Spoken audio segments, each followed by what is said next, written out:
Bismillahirrahmanirrahim. Assalamualaikum warahmatullahi wabarakatuh. Bismillahirrahmanirrahim. Innal hamdalillah nahmaduhu wa nasta'inuhu wa nastaghfiruh wa na'udzu billahi min shururi anfusina wa sayyiati a'malina. Man yahdihillahu fala mudilla lahu wa man yudlil fala hadiya lahu. Asyhadu an la ilaha illallah wahdahu la syarika lahu wa asyhadu anna Muhammadan 'abduhu wa rasuluhu la nabiyya ba'dah. Radina billahi rabba wa bil islam dina wa bi Muhammadin nabiyya wa rasulan fa amma ba'd. Bapak Ibu jemaah sekalian, malam ini kita akan membahas sebuah tema yang cukup penting, sifat di antara sifat-sifat yang wajib dimiliki oleh seorang mukmin. Bahkan sifat ini adalah intinya dari ketakwaan. Kalau orang berbicara tentang muttaqin atau orang yang bertakwa, maka wajib memenuhi kriteria. Salah satunya adalah sifat yang akan kita bahas pada malam ini. Kita akan membahas tentang sifat wara, sifat orang-orang salih yang sifatnya bukan hanya sunnah bagi siapa yang ingin dan boleh ditinggalkan bagi siapa yang merasa berantakan. Sifat wara adalah sifat yang wajib dimiliki oleh setiap hamba. Wajib dimiliki oleh orang yang mengaku dirinya beriman. Wajib dimiliki oleh mereka yang ingin mencapai derajat muttaqin, derajat orang-orang yang bertakwa. Maka malam ini kita akan belajar sifat yang sangat mulia ini. Kita akan baca ayat-ayat tentangnya, hadis-hadis tentangnya, dan kisah-kisah tentangnya. Sifat wara. Apa itu sifat wara? Bagaimana memiliki sifat wara? Apa saja dalil-dalil sifat wara? Kemudian bagaimana kisah-kisah inspirasi orang yang memiliki sifat wara atau wara. Bapak Ibu rahmatullah, mari kita awali dulu dengan membaca beberapa ayat yang menjelaskan tentang sifat wara. Di antaranya adalah surat Az-Zalzalah. Coba kita buka, walaupun kita menghafal, tetap kita baca surat Zalzalah. Surat ke-99, surat Zalzalah. A'udzu billahi minasy syaithanir rajim. أعوذ بالله من الشيطان الرجيم. بسم الله الرحمن الرحيم. بسم الله الرحمن الرحيم.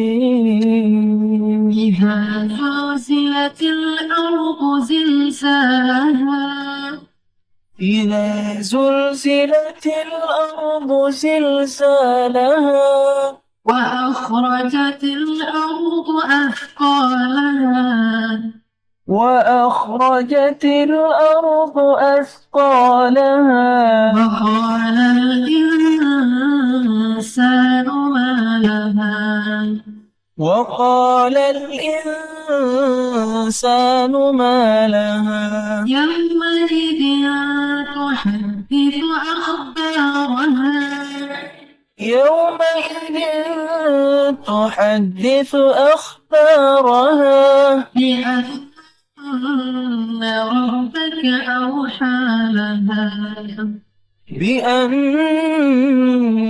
ربك أوحى لها يومئذ يصدر الناس أشتاتا ليروا أعمالهم يومئذ يصدر الناس أشتاتا ليروا أعمالهم فمن يعمل مثقال ذرة خيرا يره فمن يعمل مثقال ذرة خيرا يره يعمل مثقال ذرة شرا يره ومن يعمل مثقال ذرة شرا يره ومن يعمل مثقال ذرة خيرا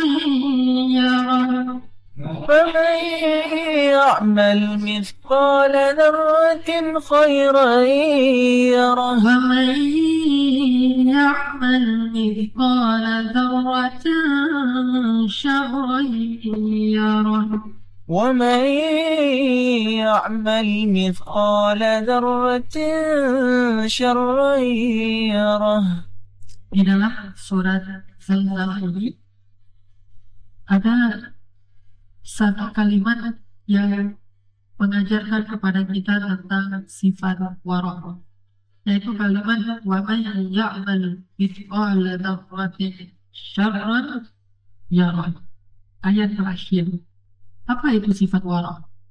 Kata para ulama, baik ulama bahasa ataupun ulama-ulama fikih, ulama akidah, ulama akhlak, ulama Al-Quran, tafsir, semuanya sepakat bahwa yang dimaksud dengan sifat wara' itu adalah meninggalkan dosa sekecil-kecilnya. Itulah sifat wara'.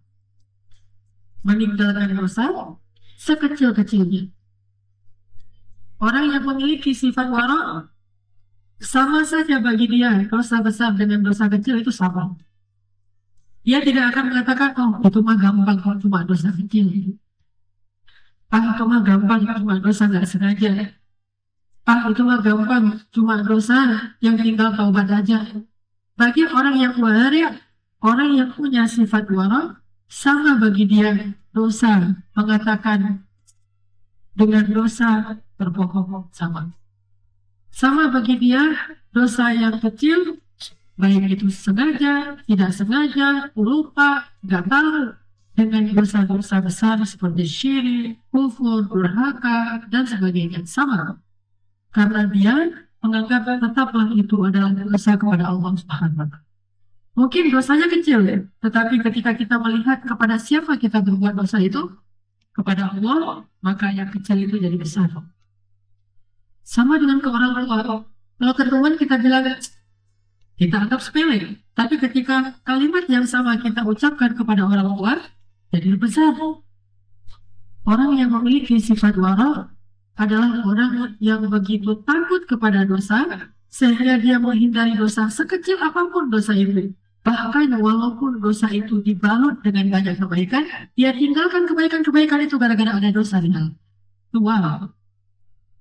Sehingga muncul istilah wara' itu meninggalkan 9 yang baik gara-gara ada satu yang dikhawatirkan tidak baik di dalamnya. Itu peribahasa wara' atau ilustrasi tentang sifat wara'. Meninggalkan 9 hal yang baik gara-gara khawatir bercampur dengan satu hal yang buruk. Meninggalkan 9 hal yang berpahala gara-gara khawatir bercampur dengan satu dosa. Khawatir loh ya. Khawatir itu artinya syubhat, belum yakin.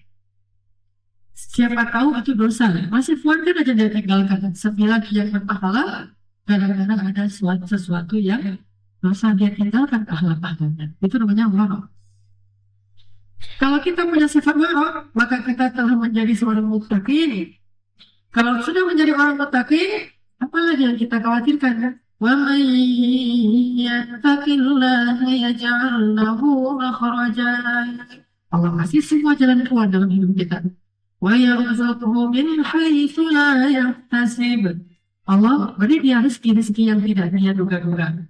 Apalagi inna akramakum 'indallahi atqakum. Allah muliakan dia dalam kehidupannya. Jadi di dunia, di akhirat wasayujannabuhal atqa alladzi yu'ti malahu yatazakka wa ma li ahadin 'indahu min ni'matin tujza illa ibtigha'a wajhi rabbil a'la wa lasawfa yarda. Allah berikan dua di akhirat. Satu dijamin bebas dari api neraka, puasa jannabuhal atqa. Yang kedua dijamin akan puas di dalam surganya, wala saufa yarda. Kalau kita bisa menjadi orang yang waro. Kata waro ini puncaknya derajat takwa. Makanya Nabi mengatakan tentang sifat waro ini, la yablughul 'abdu darajatal muttaqin hatta yada' ma la ba'sa bih makhafatan ma bihi ba's. Seorang hamba tidak akan mencapai derajat orang-orang bertakwa sampai dia meninggalkan apa-apa yang boleh baginya karena khawatir bercampur dengan sesuatu yang tidak boleh baginya. Baru dia mencapai derajat orang-orang yang bertakwa. Jadi sifat waro itu Bapak Ibu rahmatullah adalah sifat benci, takut terhadap dosa sekecil apapun dosanya. Kalau kita mulai hati-hati dengan dosa yang kecil sekalipun, apalagi dosa yang besar, berarti sudah mulai memiliki sifat waro. Apalagi kalau kita rela meninggalkan hal-hal yang baik, katanya karena kita khawatir di dalamnya ada banyak atau ada satu hal saja yang buruk, sehingga kita lebih selamat daripada berbuat dosa. Kan banyak orang bilang, tapi kan di sini ada kebaikannya, tapi dosanya lebih banyak. Makanya Allah mengatakan ketika menyifatkan tentang sifat khamar dan judi, maisir, Allah katakan sesungguhnya di dalam khamar dan judi itu ada kebaikan bagi manusia, tapi juga ada keburukan. Maka tinggalkanlah dia. Itu juga sifat waro. Khamar itu bukannya tidak ada kebaikan khamar atau sejenisnya narkoba. Semua narkoba itu tentunya ada manfaat sedikit bagi manusia, tapi mudaratnya lebih besar. Maka tinggalkanlah dia. Judi, gambling, ada manfaat juga, mempercepat kaya bagi yang beruntung dan mempercepat bangkrut bagi yang tidak beruntung. Tapi mudaratnya juga banyak, maka tinggalkanlah dia. Itu sifat waro. Sehingga kalau orang Indonesia suka bilang, tapi kan yang penting lihat kan ada kebaikannya. Sama kayak kita belajar nih. Waro itu luas, bukan cuma dalam masalah makan dan minum. Nanti para ulama menyebutkan ada waro mata, waro telinga, waro lisan, waro hati, waro perbuatan. Termasuk waro dalam menuntut ilmu itu gimana Bapak Ibu? Orang Indonesia kan gampang. Kan yang penting ada kebaikan yang dia sampaikan. Di antara 100 kejelekan, cuma satu kebaikan yang dia dengar, lalu dia mau duduk di dalam majelis itu. Padahal sifat orang yang waro, 100 kebaikan. Kalau khawatir dengan satu yang jelek, yang biasa, maka dia tinggalkan. Ada seorang ustadz misalnya, katanya si ustadz, dipanggil ustadz. Dia ceramah, isinya banyak yang salah. Dia tidak merujuk kepada Al-Quran, tidak merujuk kepada hadis, tidak merujuk kepada tafsir, tidak paham ilmu agama, nggak bisa baca Al-Quran, maka kebetulan dia pintar ngomong. Orang duduk ramai-ramai mendengarkan nasihat dari dia. Dari 100 nasihatnya, 99-nya salah. Satunya benar, bukan benar, ada di Al-Quran, bukan benar seperti kata Ustaz Fulan. Satu kebenarannya membuat mereka mau duduk di situ, padahal penyesatannya lebih banyak dari yang petunjuknya. Ini nggak ada waro sama sekali dalam mencari ilmu, maka sesatlah mereka. Bagaimana akan jadi muttaqin sementara kita belajar dalam hal yang syubhat? Banyak syubhatnya, syubhat itu banyak salahnya, banyak yang meragukan, kan? Syubhat meragukan. Ini orangnya punya ilmu nggak sih? Syubhat meragukan, sehingga kita dengar nasihat dari dia. Satu kali dia memberi nasihat yang benar, langsung kita jadikan sebagai apa? Alasan. Oh ternyata ada juga yang benar dari dia. Bukan benar, gak semuanya jelek juga. Kita bukan mengatakan dia sesat atau enggak. Waro itu kayak gitu tuh. Meninggalkan 99 yang baik, gara-gara khawatir bercampur dengan satu yang buruk. Apalagi ini soal petunjuk dan sesat. Kalau sesat kan bahaya banget. Sekali sesat, habis sudah. Apalagi 99-nya sesat, satu petunjuk. Bisa didengar. Cari saja yang lebih aman. Yang merujuk kepada Al-Quran, yang keilmuannya cukup. Karena orang awam, kalau dia menafsirkan Al-Quran, kemudian tafsirannya itu benar, tetaplah dia salah. Ulama menafsirkan Al-Quran, kalau tafsirannya itu pun salah, Allah tetap beri dia pahala cepat. Jadi nggak ada alasan belajar dari orang awam. Orang awam, walaupun benar, tetap salah. Ulama, kalau dia ikhlas, walaupun salah, tetap berpahala di sisi Allah. Bukan benar, tetap berpahala. Sama dengan ijtihad kan? Kalau ulama pada ijtihad, dan dia ikhlas, tidak ada kepentingan datang request dari siapapun, Ternyata ijtihadnya setelah sekian tahun atau ratusan tahun ketahuan salah, hadisnya ternyata dhaif, dia tetap berpahala walaupun tidak harus diambil fatwanya. Tapi orang awam, walaupun kemudian nanti terbukti bukan benar kata dia, tetap dia salah dan berdosa. Nggak boleh. Sama kayak orang biasa bilang kamu ini kayaknya kena penyakit misalnya usus buntu. Kata temannya, pergi ke dokter, kata dokter kamu kena usus buntu. Tuh kan benar. Tetap salah, walaupun benar tetap salah. Kenapa tetap salah? Orang dia bukan dokter, statusnya saja sebagai bukan dokter udah salah. Apalagi dia ngomong udah salah lagi tuh. Dan dari 100 kali dia ngomong, mungkin cuma sekali yang tepat sesuai dengan dokter. 99 kalinya baru tolak belakang dengan pendapat dokter. Begitu juga dalam praktiknya. Kita sering kali melihat seseorang itu dari nyelotnya, dari apa? Masyhur, syuhrah. Kalau kata orang syuhrah, masyhur jadi bahasa Indonesia kan? Masyhur, syuhrah itu ketenarannya. Ada udah masuk TV, sering muncul di TV, semua yang dia bilang kita aminkan. Sampai kata Ahmad Dhani pun kita aminkan. Apa kata Ahmad Dhani? Seandainya kita masih percaya kepada surga neraka, apakah kita masih beriman? Artinya kita beramal bukan karena Allah, karena surga neraka.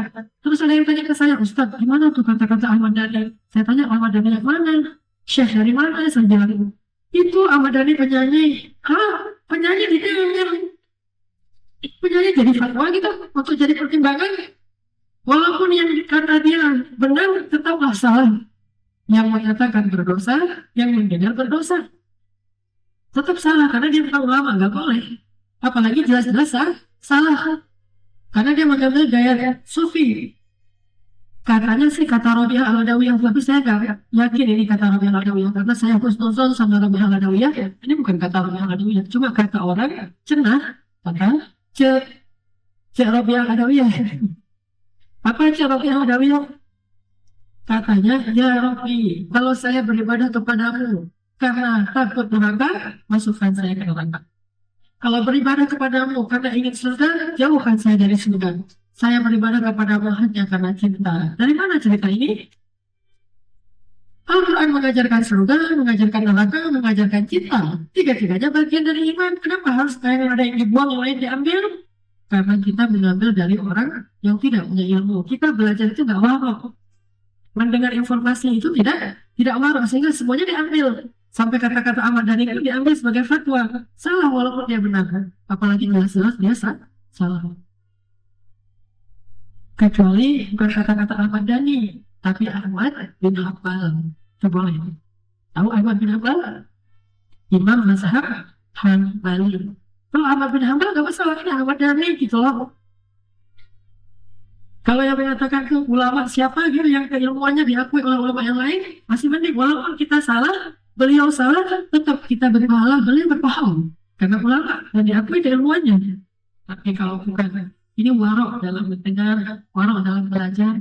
Sifat warok itu adalah sifat takut kepada kesalahan dan dosa, sehingga dia menghindari sesuatu yang dia ragu-ragukan.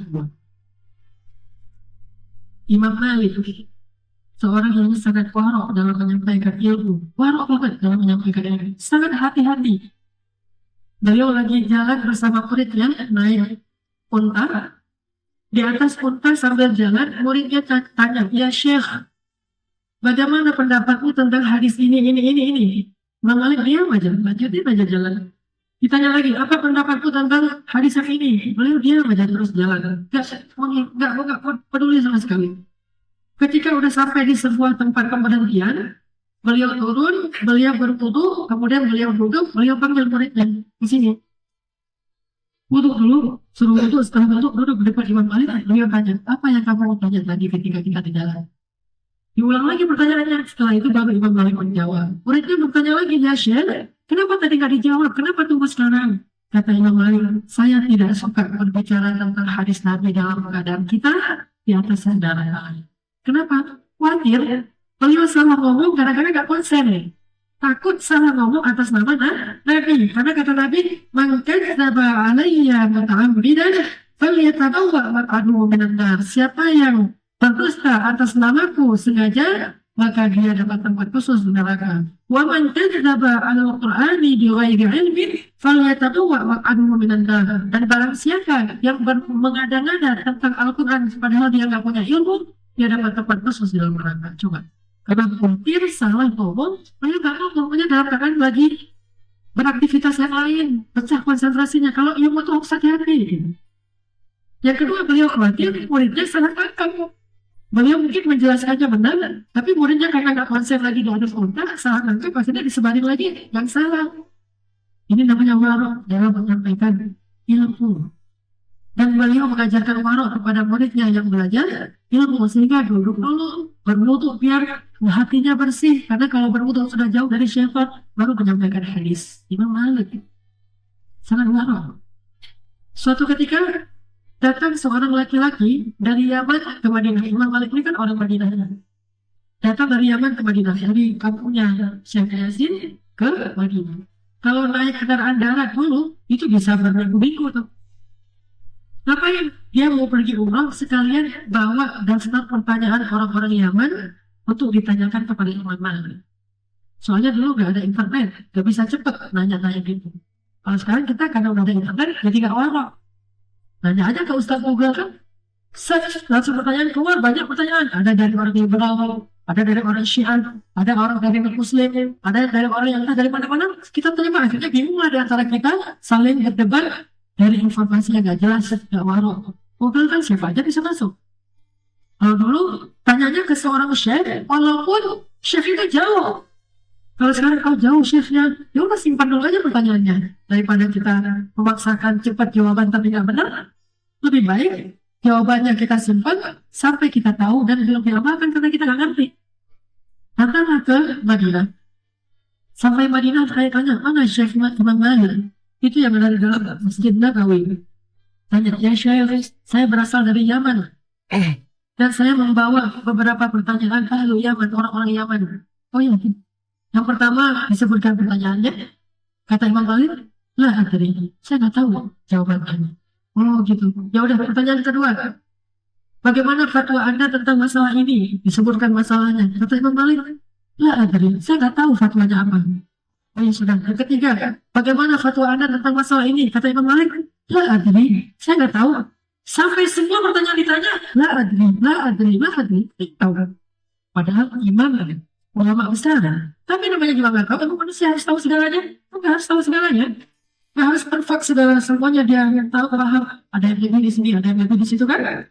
Sehingga nggak usah, saya seorang ustadz, udah ngajar di sini sekian lama, pulang dari Mesir. Sehingga semua yang nanya ke saya jawab aja. Yang penting jawab. Ya bisa, dan akhirnya saya dianggap, ustadz ini keren. Daripada ntar ketahuan ternyata jawaban saya salah, ya lebih malu-maluin. Lebih baik saya bilang nggak tahu. Malik benar nggak tahu. Kata orang itu, ya Syekh, Anda imam kan? Anda ulama fikih kan? Anda guru di sini? Saya mengajar di sini. Tapi ilmu saya terbatas. Saya tidak tahu apa-apa kecuali sedikit dari hadis-hadis Rasulullah. Yang beliau ulama hadis. Tapi kenapa semua yang kami tanya, saya jauh datang dari Yaman, ada yang jawab tidak tahu. Terus gimana saya akan beri jawaban kepada ahli Yaman, orang Yaman? Kata Imam Malik, pulanglah ke Yaman. Dan kalau orang-orang bertanya, apakah kamu sudah bertemu dengan Malik? Bilang, sudah bertemu dengan Malik. Terus kalau mereka tanya, apakah kamu sudah menanyakan pertanyaan kami? Sudah. Apa jawabannya? Bilang, lah, adri. Dia tidak tahu. Kan? Selesai. Terus gimana masalah tadi? Ya, nggak tahu gimana mau dipaksain. Malaikat saja, ketika ditanya oleh Allah tentang nama-nama yang di dalam Al-Quran, kata malaikat, Subhanaka Rabbana, Subhana Rabbina. Maha suci Allah, kami tidak tahu. Illa ma'lamtana, kecuali yang aku ajarkan kepada kami. Wa ma'uti'in minal ilmi illa qalilan. Kalian tidak diberikan ilmu kecuali sedikit. Jangan jur'ah. Jur'ah itu sembrono. Sembrono itu apa? Jangan gegabah. Apalagi dalam urusan agama. Seorang ibu, jangan jadi ibu yang menyesatkan anak-anaknya. Anaknya tanya, ibu, Allah ada di mana? Ada di mana-mana. Hah? Berarti Allah ada di WC dong. Waduh, gitu kan? Tepok tidak. Allah ada di WC. Gimana? Katanya ibu Allah dari mana-mana. Karena nggak tahu, bilang aja nggak tahu. Wah, mama semua yang nggak tahu. Ya mama nggak tahu gimana mama mau maksain kalian mau belajar dulu.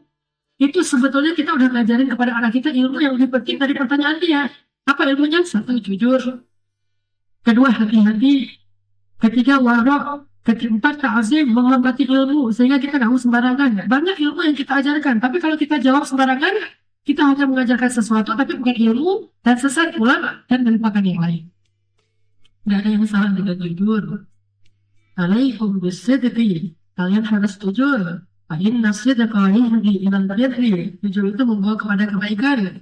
Wa innal birra yahdi ilal jannah. Dan kebaikan itu membawa kepada surga. Warah, hati-hati. Sehingga Nabi mengatakan hamba yang paling taat kepada Allah itu adalah hamba yang paling sedikit dosanya. Hamba yang paling soleh bukan yang paling ahli tahajud, tapi siangnya dia banyak menggibah. Bukan yang paling ahli puasa Senin Kamis, tapi makanannya ketika berbuka dan sahur makanan yang syubhat dan haram. Bukan itu hamba yang paling soleh.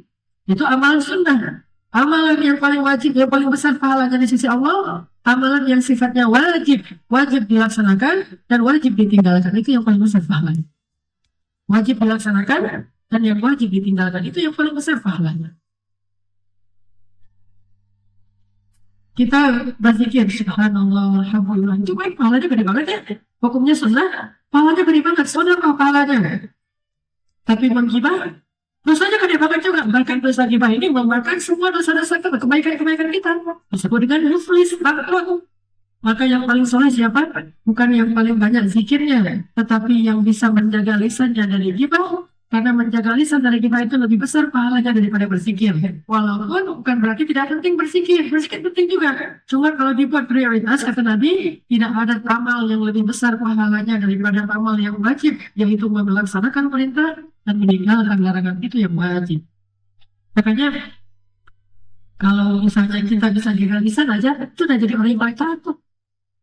Daripada kita hanya tidak bisa menjaga lisan, tapi malamnya ya Rabbi kita menangis segala macam. Sampai Nabi Isa bin Maryam mengatakan, seandainya kalian sholat malam, berdirinya kalian seperti paku dan autar. Sholatnya lama, berjus-jus, berdirinya tuh gak ada goyang sama sekali, seperti paku atau seperti gunung. Gagah berdirinya, autar bisa berarti paku, bisa berarti gunung, berdirinya tuh mantep banget. Gak ada goyang sama sekali, padahal sholatnya udah lama. Kemudian air mata kalian mengalir kal anhar, seperti sungai. Semua itu tidak ada nilainya apa-apa jika kalian tidak bisa meninggalkan dosa. Yang paling soleh di antara hamba bukan yang paling banyak amal sunnahnya. Yang paling soleh di antara hamba yang paling sedikit dosanya. Orang yang paling beruntung nanti di akhirat ketika bertemu dengan Allah bukan orang yang paling berat membawa amal solehnya. Orang yang paling beruntung ketika ketemu dengan Allah adalah orang yang paling sedikit dosanya.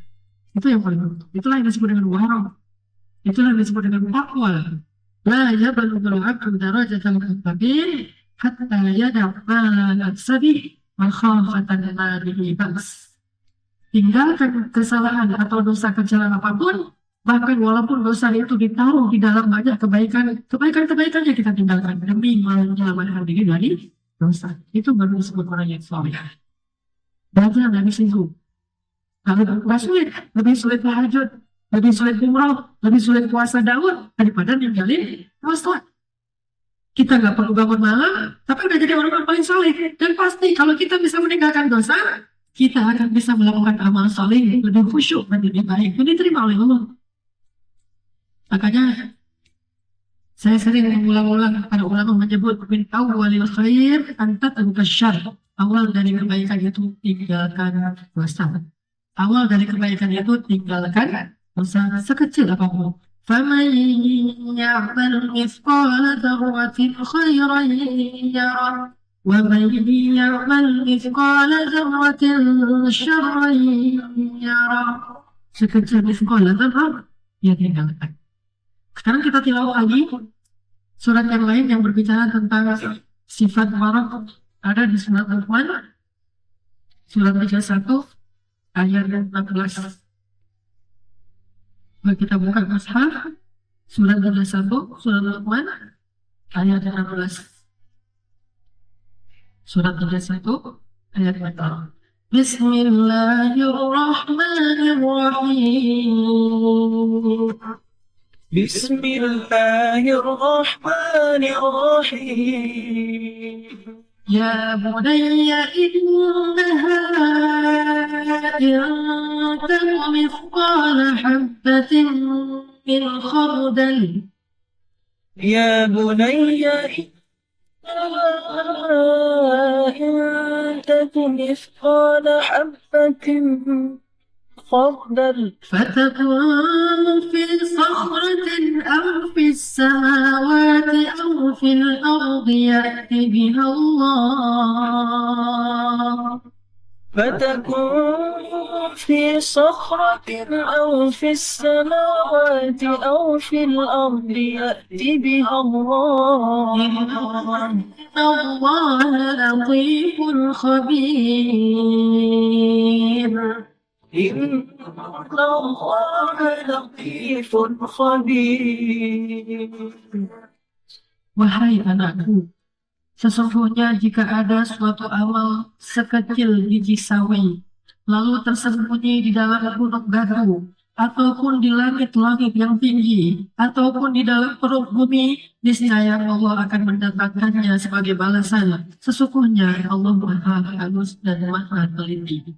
Ini juga ajaran Luqman kepada anaknya tentang sifat wara. Wahai anakku, hati-hati dengan dosa. Sekecil biji sawi pun hati-hati. Kenapa? Karena sekecil biji sawi itu bisa menjadi malapetaka bagimu nanti di akhirat. Soalnya Allah Maha Latifun Khabir. Walaupun dosa itu kamu sembunyikan dengan cara apapun, kamu sembunyikan di dalam gunung, kamu sembunyikan ke langit yang jauh, kamu sembunyikan ke dalam perut bumi, ya Allah. Sehingga hati-hatilah dengan dosa. Itu sifat wara yang diajarkan oleh seorang ayah yang soleh kepada anaknya dengan menjadi anak yang soleh. Sifat wara, hati-hati. Wa asirru qawlakum aw ijharu bih innahu alimun bidzati sudur. Kalian mau rahasiakan ucapan kalian atau kalian nyatakan dia, innahu alimun bidzati sudur. Biar tahu isi hati kalian. Bahkan isi hati pun nanti akan dihisab olehnya. Bukan cuma amal, isi hati pun akan dihisab. Niat kita itu dihisab oleh Allah. Apa yang kita rasakan di dalam hati kita dihisab oleh Allah. Itulah sebabnya orang yang muttaqin itu, walaupun udah banyak amal, masih aja istighfar, masih aja taubat, masih aja takut pada Allah. Padahal amalnya udah banyak. Kenapa? Dia takut dosa-dosa ini akan menjadi sandungan bagi dia sehingga dia terjatuh dalam api neraka. Amal solehnya banyak, tetapi dari dosa yang satu biji di depannya, walaupun kecil, tapi dia nggak sadar bisa jadi sandungan. Jangan remehkan yang kecil-kecil. Sama kayak kita megang megang bambu atau megang tebu. Tebu kan banyak duri-duri halus tuh, nggak kelihatan kan? Tapi gara-gara nggak kelihatan lah susahnya kita. Kalau kelihatan tinggal ambil. Tapi karena nggak kelihatan yang mana, tapi kalau digini-gini kok berasa sakit, megang apa sakit. Cuma pas dilihat-lihat nggak kelihatan, digini-gini nggak bisa. Justru yang kecil itu lebih menyulitkan kita daripada yang besar. Kalau durinya besar, ketancap, langsung keluar darah, berasa sakit, diambil, tinggal dikasih betadine, selesai. Tapi kalau durinya kecil, banyak pula. Nggak kelihatan, tapi pas kita gini, aduh, kok sakit, megang kok sakit, lihat tidak kelihatan, itulah dosa. Dosa kecil, jangan remehkan, itulah sifat wara. Bahkan dosa di dalam hati pun harus kita taubati, harus kita sesali dengan meminta ampun kepada Allah. Coba buka lagi akhir surat Al-Baqarah.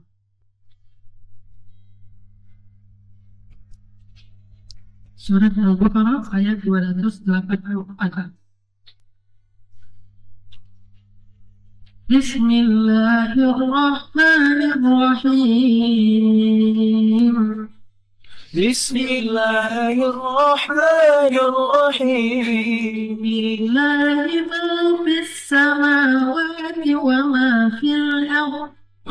لله ما في السماوات وما في الأرض. وإن تبدوا ما في أنفسكم أنفسكم أو تخفوه يحاسبكم به الله وإن تبدوا ما في أنفسكم أو تخفوه يحاسبكم به الله فيغفر لمن يشاء ويعذب من يشاء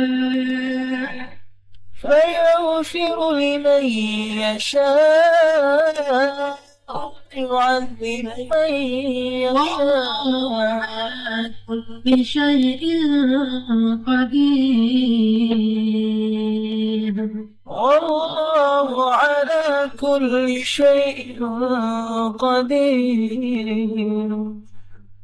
Milik Allah apa yang ada di langit dan apa yang ada di bumi.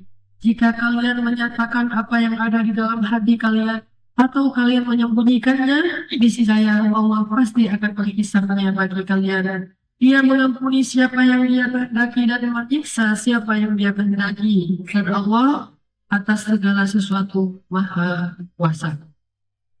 Ketika ayat ini turun, semua sahabat menangis.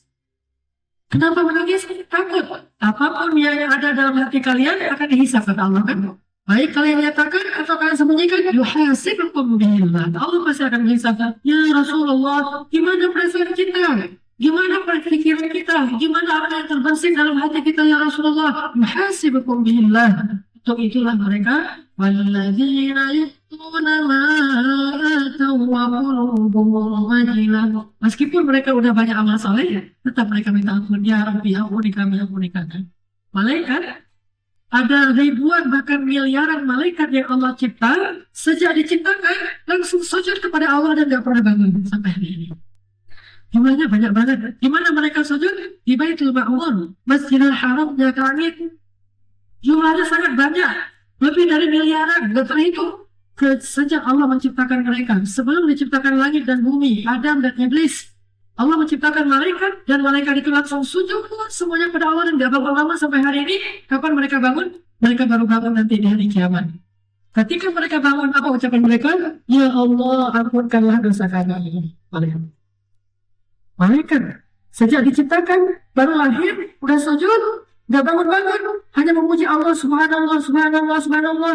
Allah Maha Tinggi, Allah Maha Agung sampai hari kiamat. Hari kiamat ketika ditiup sangkakala kedua, baru mereka bangkit untuk menyaksikan hari hisab. Saat mereka bangkit dari sujud, mereka mengatakan Allahumma ighfir lana Rabbana zalamna anfusana.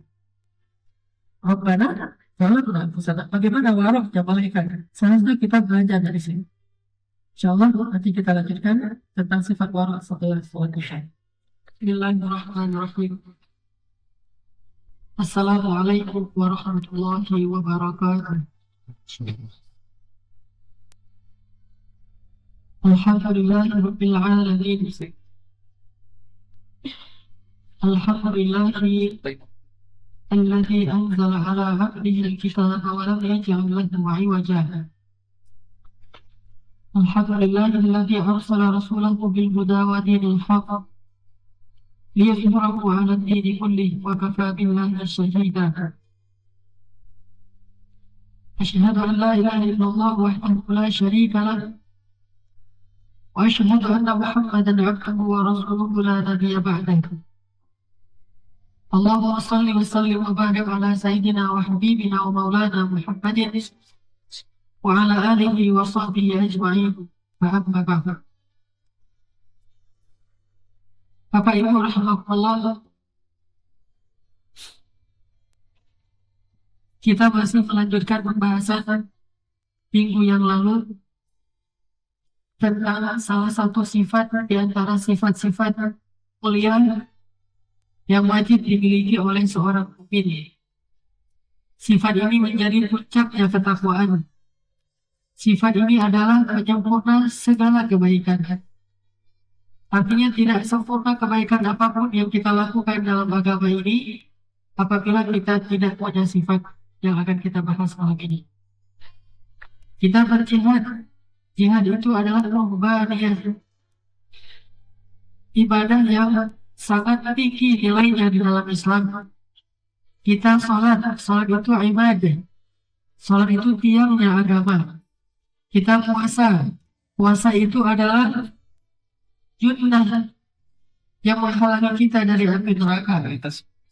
Kita bersedekah. Sedekah itu adalah barokah dan syukur. Kita membaca, menghafal Al-Quran, apapun kebaikan yang kita lakukan, tidak akan sempurna kecuali kita memiliki sifat ini. Sehingga Nabi, para sahabat, dan para ulama mengatakan sifat ini adalah penyempurna semua amal soleh. Sifat yang kita bahas itu adalah sifat wara. Sifat wara. Wa ma adraka mal wara. Apa itu wara? Wara itu seperti yang saya sebut pekan yang lalu adalah meninggalkan dosa sekecil-kecilnya. Takut dan hati-hati terhadap dosa sampai dia rela meninggalkan kebajikan apabila dia khawatir kebaikan itu bercampur dengan dosa. Ini adalah orang yang memiliki sifat wara. Termasuk meninggalkan hal yang sia-sia itu adalah sifat wara. Min husni islamil mar'i, penyempurna Islamnya seseorang, kata Nabi, adalah tarku ma la ya'ni, dia meninggalkan apa yang tidak perlu. Itu sifat wara.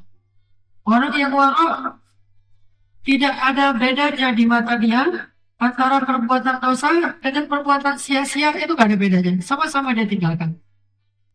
Sedangkan orang yang tidak punya sifat wara, dia akan membeda-bedakan. Kalau dosa besar menurut dia, maka dia mencoba untuk menghindar. Kalau dosa kecil, dia menyepelekan. Kalau perbuatan sia-sia, dia membolehkan.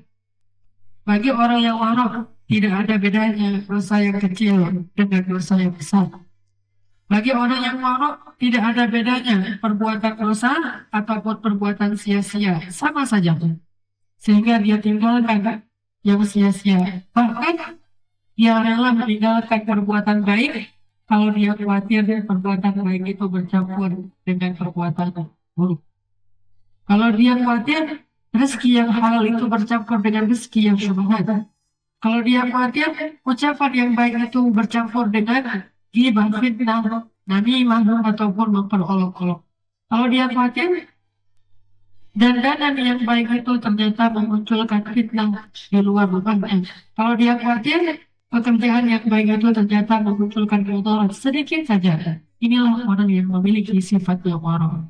Sangat hati-hati terhadap dosa. Sehingga Nabi SAW menyebutkan tentang puncaknya takwa. La yablughul 'abdu darajatal muttaqin. Tidaklah seorang hamba itu mencapai derajat orang-orang yang bertakwa hatta yada'u ma la ba'sa bihi makhafatan ma bihi ba's. Sampai dia meninggalkan apa-apa yang boleh baginya karena khawatir bercampur dengan apa-apa yang tidak boleh baginya. Itulah yang disebut dengan orang yang bertakwa. Dan takwa intinya adalah memiliki sifat wara. Tema besarnya adalah takwa. Tapi untuk memiliki sifat takwa, untuk memiliki derajat takwa ini, seseorang harus belajar sifat wara. Merelakan hal-hal yang menurut dia baik karena khawatir bercampur dengan hal-hal yang tidak baik. Belajar untuk takut terhadap dosa, walaupun itu dosa kecil. Demikian pula dengan perbuatan yang sia-sia. Dia tinggalkan semuanya. Meskipun demikian, tidak ada orang yang lepas dari dosa. Udah kayak gitu pun masih tetap ada dosa. Apalagi kalau kayak gitu. Udah sewara itu, sudah sehati-hati itu, tetap aja ada dosa. Namanya juga manusia. Apalagi kalau tidak wara, tidak hati-hati, tidak takut, maka pasti lebih banyak lagi dosanya. Sehingga Aisyah radhiyallahu anha mengatakan, orang yang paling taat dan yang paling soleh di mata Allah itu adalah orang yang paling sedikit dosanya. Orang yang paling taat di mata Allah, orang yang paling afdal, orang yang paling utama di mata Allah itu adalah orang yang paling sedikit dosanya. Sekarang kita coba baca ayat yang lain yang menjelaskan tentang pentingnya memiliki sifat wara' atau hati-hati terhadap dosa yang kecil.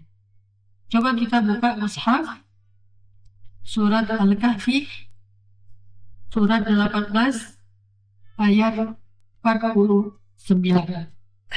Surat 18 Al-Kahfi ayat 49. أعوذ بالله من الشيطان الرجيم أعوذ بالله من الشيطان الرجيم بسم الله الرحمن الرحيم بسم الله الرحمن الرحيم ووضع الكتاب فترى المجرمين مشفقين مما فيه ووضع الكتاب فترى المجرمين مشفقين مما فيه ويقولون يا ويلتنا ما لهذا الكتاب لا يغادر صغيرة ويقولون يا ويلتنا ما لهذا الكتاب لا يغادر صغيرة ولا كبيرة إلا أحصاها لا يغادر صغيرة ولا كبيرة إلا أحصاها ووجدوا ما عملوا حاضرا ولا يظلم ربك أحدا ووجدوا ما عملوا حاضرا ولا يظلم ربك أحدا. Dan diberikanlah kitab, maka engkau melihat orang-orang yang berdosa pada hari itu merasa takut dengan apa yang ada di dalam kitab catatan amal itu. Mereka semua berkata, aduhai celaka kami, kitab apakah ini yang tidak menyisakan yang kecil ataupun yang besar, kecuali semua tercatat di dalamnya. Mereka menemukan apa yang telah mereka kerjakan hadir di sana. Dan Rabb tidak pernah zalim kepada siapapun. Apa hubungan dengan wara' ayat ini? Semua amal kita mithqal dzarrah atau sebesar gunung atau sebesar langit tercatat di dalam kitab. Bahkan yang shaghiratan, yang paling kecil sekalipun tercatat di dalam kitab. Seandainya dosa kecil itu tidak mencelakai manusia, maka Allah tidak akan mengatakan orang-orang berdosa itu akan merasa ketakutan karena catatan-catatan kecil. Catatan-catatan kecil itu tidak pernah luput dari catatan para malaikat. Dosa-dosa kecil semuanya ada di dalam kitab mereka. Sehingga mereka bilang, ya wailatana, malih hadzal kitab, aduhai celaka. Ini kitab apa? Oh, yang kecil-kecil pun dicatat di dalamnya. Ternyata yang di dunia itu diremehkan. Sehingga mereka lupa dengan dosa-dosa kecil, saking remehnya, ternyata tercatat di dalam kitab. Diberikanlah kitab itu di sebelah kiri mereka atau dilemparkan di belakang punggung mereka. Lalu mereka berkata, ya wailatana ma li hadzal kitab la yughadiru saghiratan wala kabiratan illa ahsaha. Mereka merasa takut. Ini menunjukkan bahwa dosa kecil itu juga berpengaruh nanti di akhirat.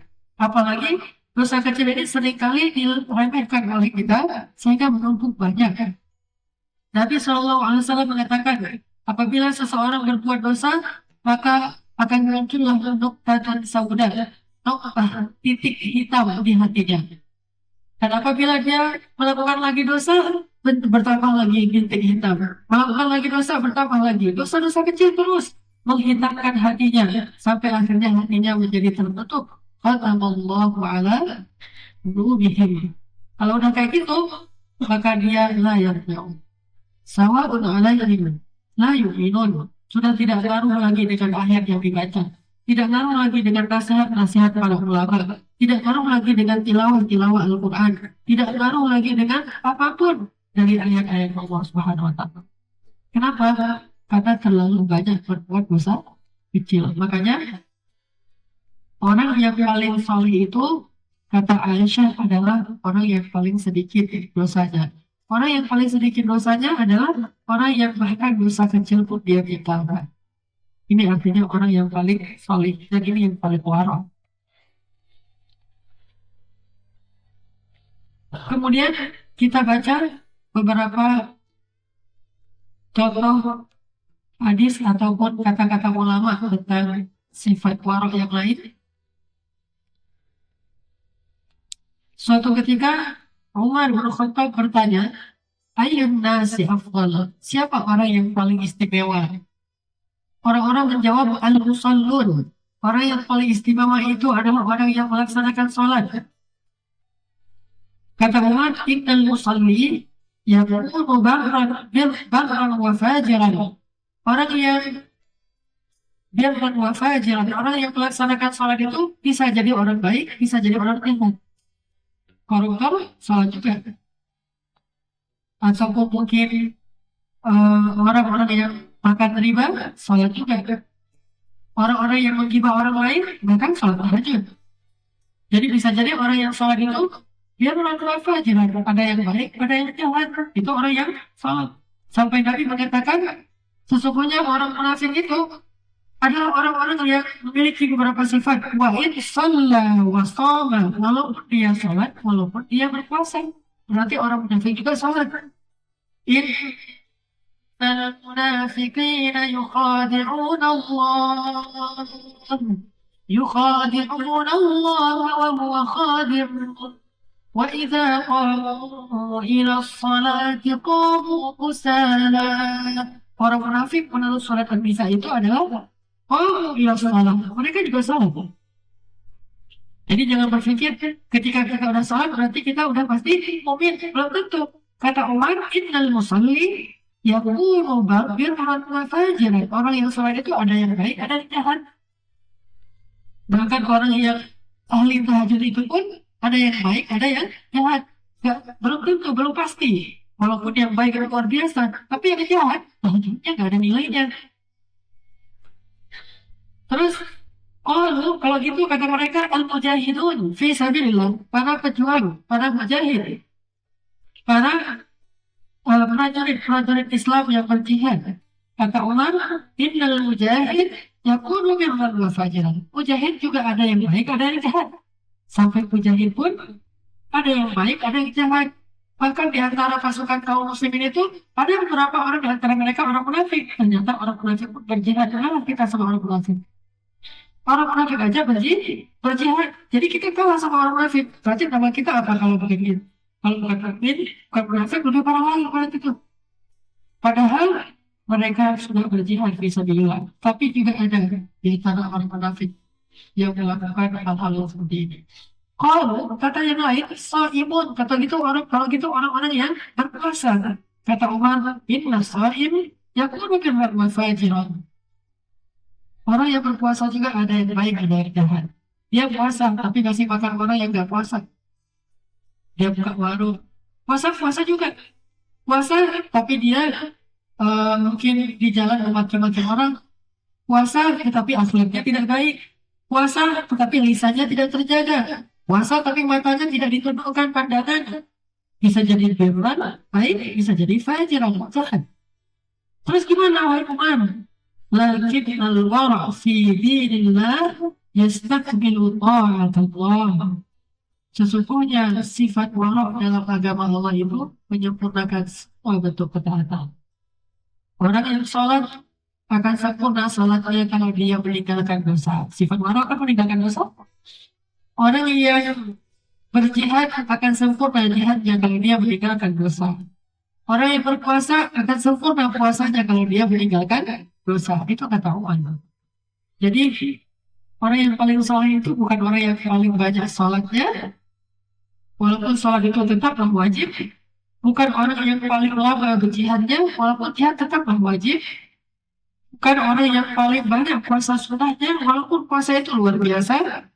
Akan tetapi yang paling soleh itu adalah yang paling warok, yang paling sedikit dosanya. Tidak sempurna amal itu kalau tidak dengan meninggalkan dosa. Makanya ulama bilang apa? Sering saya ulang-ulang. Min awalil khair an tatruka syarr. Awal dari setiap kebaikan itu buat jadi status nih. Awal dari setiap kebaikan itu adalah meninggalkan dosa. Ini awalil khair an tatruka syarr. Awal dari setiap kebaikan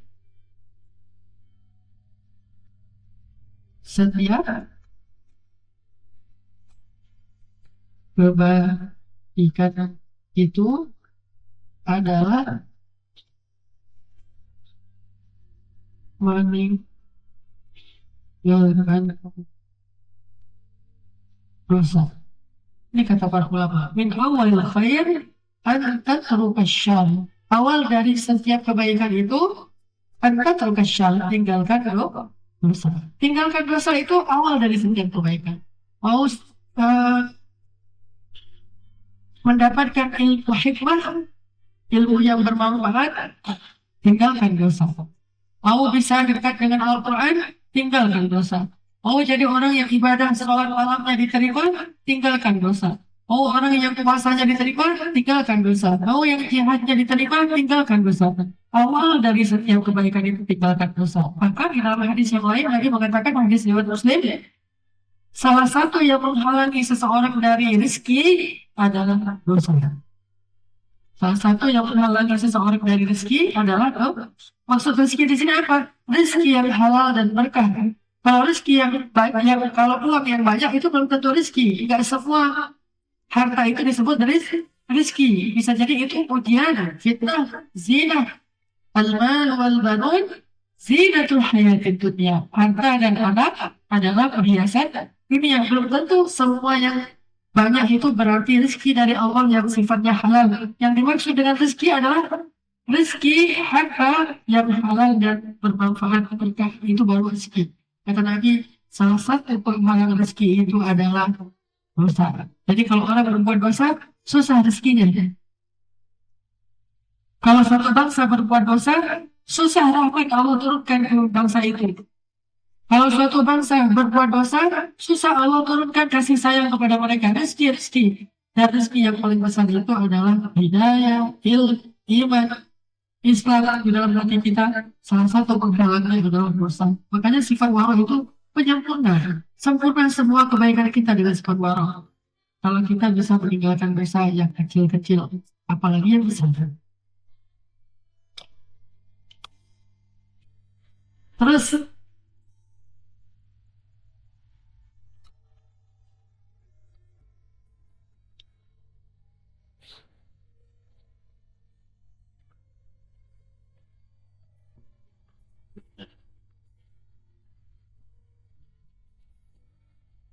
disebutkan dari Muawiyah bin Qurrah qala dakhaltu 'ala al-Hasan wa huwa muttaki 'ala saririhi. Saya masuk ke rumah Hasan dan dia sedang tidur di atas tempat tidurnya.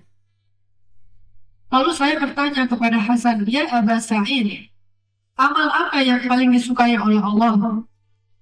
Ini pertanyaan seseorang murid kepada seorang ulama. Nama ulamanya itu Hasan. "Ya Aba Sa'id, amal apa yang paling disukai oleh Allah?" Imam Hasan mengatakan, "As-salatu fi jawfil lail wan nasu niyam." Amal yang paling disukai Allah itu adalah salat malam ketika manusia semuanya dalam keadaan terlelap. Amal yang paling disukai Allah.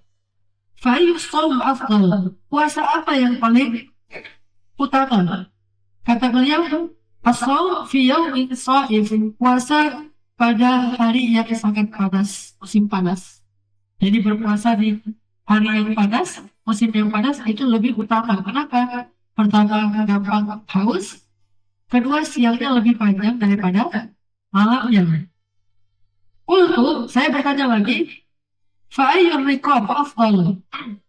Memerdekakan budak seperti apa yang paling utama? Kata beliau, yang paling mahal dan yang paling mahal harganya. Jadi makin mahal harga budak, makin utama. Dan yang paling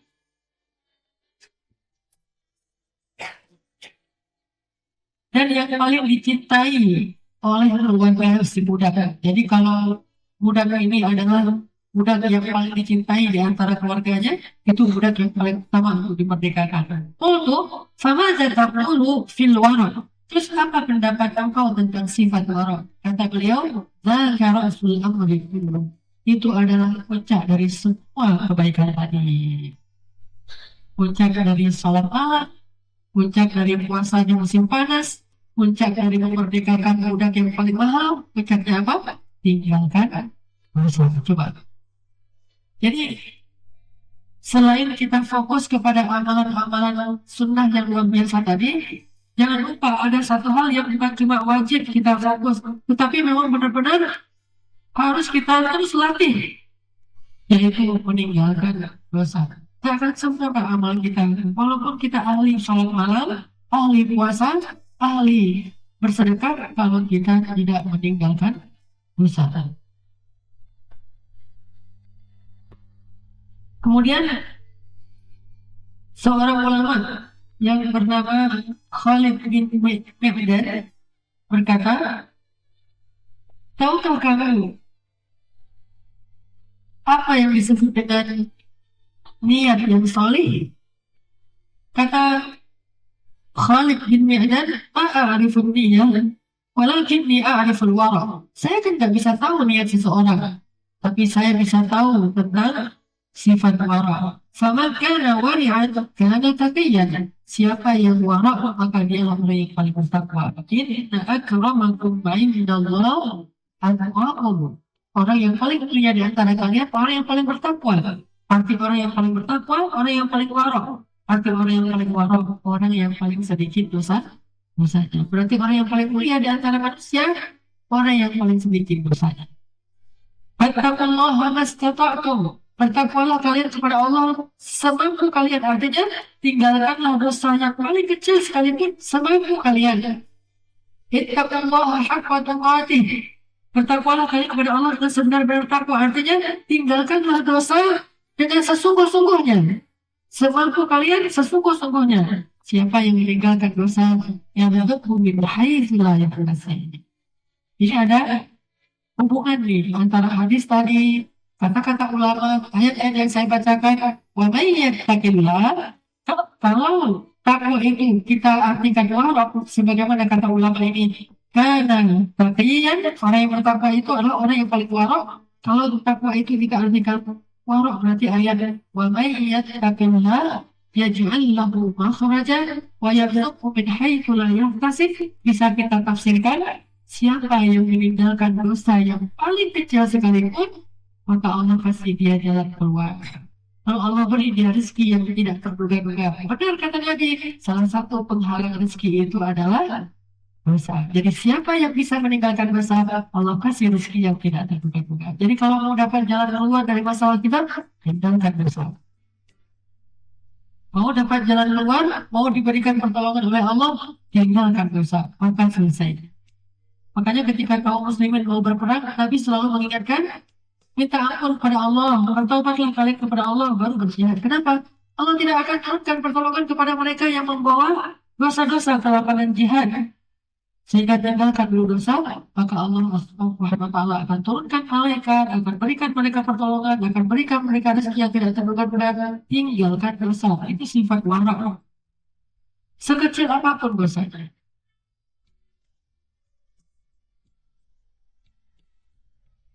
Kemudian Nabi Isa pernah berkata begini. Qala Isa ibnu Maryam. Ini hadis Nabi Isa ini diriwayatkan oleh Imam Ibnu Abi Dunya. Kata Nabi Isa, "Lau shallaitum hatta tasiru mithla atau amsal al-mutad wa jara min a'yunikum ad-dumu' amsal al-adhar ma adraktum ma 'inda Allah illa biwara'in sadiq. Kalau kalian sholat sampai kalian berdiri itu seperti paku, gimana berdiri seperti paku? Sholat malam itu panjang, nggak bergerak sama sekali. Padahal sholatnya panjang kan paku gitu kan ya. Mau dia hujan, misalnya kita taruh paku di atas sebuah papan, taruh aja di luar, mau panas, mau hujan, mau petir, mau apa-apain, tetap aja dia berdiri kan, nggak goyah sama sekali paku tuh, autan.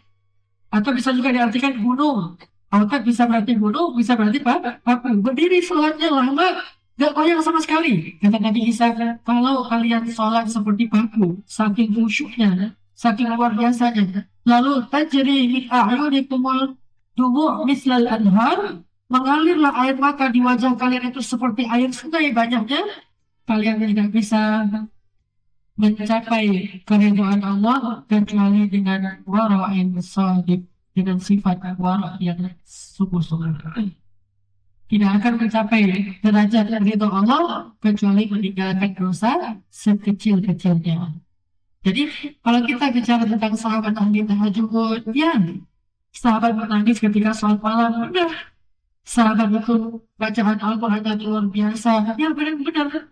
Sahabat itu jihad luar biasa.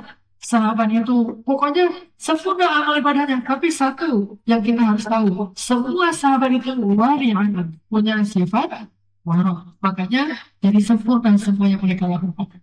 Padahal cuma sholat syukur wudu, tapi masuk surga. Kita bisa masuk surga dengan syukur wudu, dengan tahajud aja belum tentu masuk surga. Apalagi dengan sekadar sholat syukur. Kalau kita buat drive list sholat yang paling tinggi kan sholat wajib, subuh, asar, isya, terus maghrib, zuhur. Udah gitu, tahajud, witir, tahajud, duha, sholat id, sholat gerhana, segala macam. Sholat syukur wudu tuh, kita nomor berapa tuh paling bawah? Sedikit yang paling bawah tuh dibandingkan dengan sholat-sholat yang tadi. Tapi Bilal masuk surga gara-gara ditanya apa amalan kamu syukur wudu? Jangan salah. Memang yang dilakukan itu cuma syukur wudu, tetapi disempurnakan oleh sifat wara. Bukankah sifat wara itu menyempurnakan amal? Amalan kecil jadi besar, jadi sempurna gara-gara sifat wara. Bilal itu wara banget. Makanya sholat syukur wudunya nilainya jauh lebih besar dari mungkin sholat wajib kita. Kenapa? Karena kita nggak punya sifat wara. Tinggalkan dulu dosa, yang lain akan sempurna. Insyaallah nanti kita lanjutkan contoh-contoh warok. Ada warok pandangan, ada warok ucapan, ada warok hati dan sebagainya. Insyaallah setelah selesai salat isya. Bapak Ibu rahimakumullah, seorang ulama bernama Bahri Bakar Siddiq mengatakan, la yu'jibukum kathrata salati imri'in wala siyadi. Janganlah kalian merasa takjub dulu ketika melihat salatnya seseorang dan puasanya. Walakin unfu ila wara'in, akan tetapi perhatikanlah sifat wara'in. Fa in kana wari'an ma'a razaqallahu minal ibadah bahwa Abdullah haqqan. Seandainya dia menjadi orang yang sangat wara', maka dialah hamba Allah yang sebenar-benarnya. Apa katanya? Janganlah kalian mudah merasa takjub hanya melihat sholat dan puasanya seseorang. Walaupun itu silahkan lanjutkan.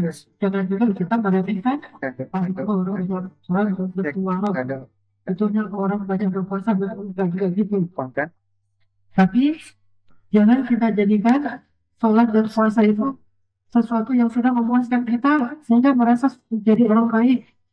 Tapi perhatikanlah sifat wara'. Kalau kita bisa memiliki sifat wara', bahwa Abdullah haqqan, itu baru namanya hamba Allah yang sebenar-benarnya. Karena hamba Allah tidak mau bermaksiat kepada Allah. Hamba Allah tidak mau mengecewakan Allah. Hamba Allah itu tidak mau berbuat dosa terang-terangan di depan Allah. Kita mau terang-terangan mau sembunyikan sama aja kan di depan Allah. Coba kalau kita menghargai seseorang kan kita gak mau buat dosa di depan dia. Gak mau melakukan sesuatu yang buruk di depan dia karena kita malu sama dia, menghargai dia, menghormati dia, sehingga kita jaga diri Lalu bagaimana seseorang menjaga diri dari Allah dengan cara bersembunyi? Tidak bisa. Dengan cara menampilkan topeng, nggak bisa karena Allah Maha tahu isi hati. Maka yang paling baik adalah berusaha untuk memperbaiki diri, terus memperbaiki diri.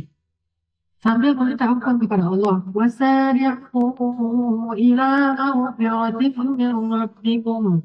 Bersegeralah mencari ampunan dari Rabb kalian.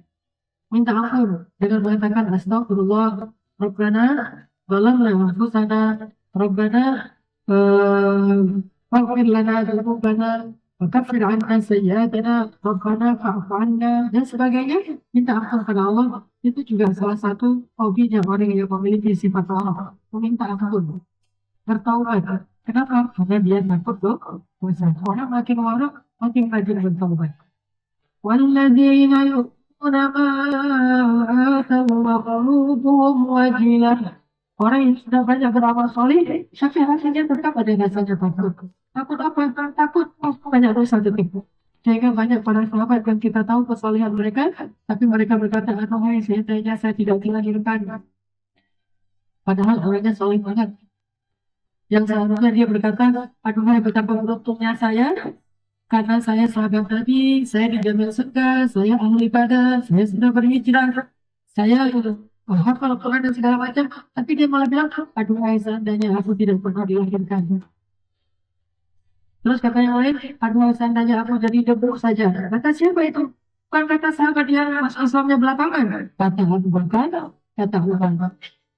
Kata Abu Bakar, aduh, seandainya aku jadi debu. Kata Umar, aduh, seandainya aku tidak dilahirkan. Kenapa? Saking takutnya kepada Allah disebabkan oleh dosa-dosa yang dilakukan. Padahal dosa apa sih yang mereka lakukan? Pastinya dosa kecil, tidak mungkin mereka lakukan dosa besar. Kecuali nggak sengaja, pasti dosa kecil. Tapi tetap mereka merasa takut. Sampai berada-ada kalau mereka tidak dilahirkan. Bukan kufur nikmat, bukan tidak rela dilahirkan. Kan? Bahasa orang yang takut gimana? Kan kadang-kadang agak berlebihan ya. Jangan dilihat secara fikih. Ini bahasanya bahasa orang takut. Sama kayak bahasa orang yang cinta, suami cinta kepada istri, jangan dilihat secara logis. Laut akan berseberangi, gunung akan mendaki. Bisa gitu? Itu mah terlalu logis.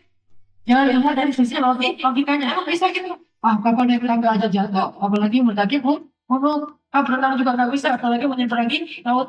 Itu mah nggak bijaksana. Kata-kata itu, kapan rasanya cerita, walaupun nggak benar-benar gitu. Begitulah seorang hamba, karena saking takutnya kepada Allah, dia bilang, aduh, seandainya aku jadi debu saja.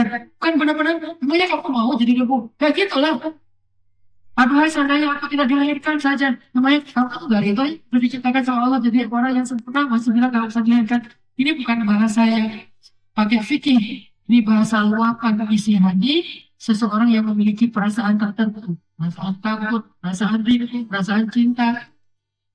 Sampai para sahabat saking rindunya kepada surga mengatakan, setiap aku melihat kebaikan, setiap aku melihat keindahan, aku melihat surga.